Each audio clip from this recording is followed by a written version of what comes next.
Start na tayo mag-marinate. Lagyan natin yung pineapple juice. Tapos toyo. Lagyan din natin ng paminta. Pwede na yan.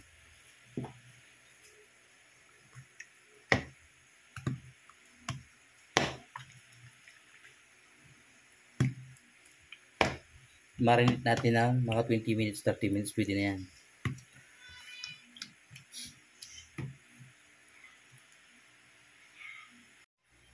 Lagay tayo ng mantika.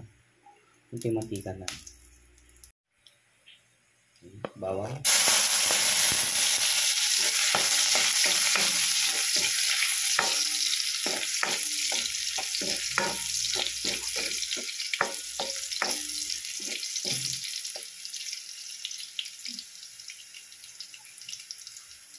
Sibuyas.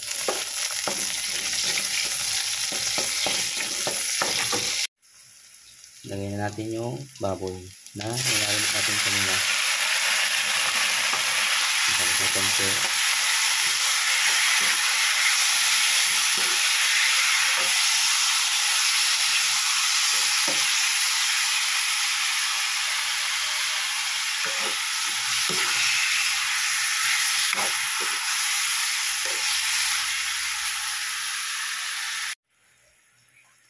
Mag-add tayo ng asin.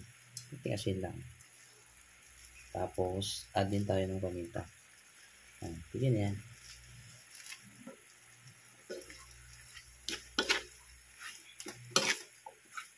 Mas masarap yung karne pag may nang apoy yung pagluluto. Pangit yung biglaan, malakas na apoy. Basta may nang apoy talaga, magsasabaw yan. Hindi pa nilalagyan yung pinagmarinitan. May sabaw pa rin. Patutuin konti tapos tatagdag natin yung pinagmarinitan mamaya. Add na natin yung pinagmarinitan kanina.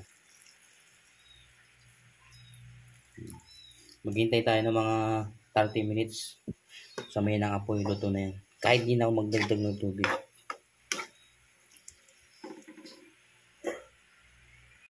Lagyan natin yung pinya, pineapple chunk. Ayan. Para maruto na yung pineapple chunk. Yung asukal mamaya na. Takpan natin. Tapos, asukal. Sabayin natin asukal. Lalambot na yan.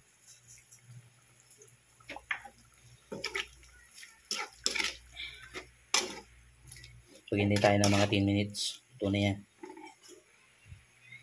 Takpan natin.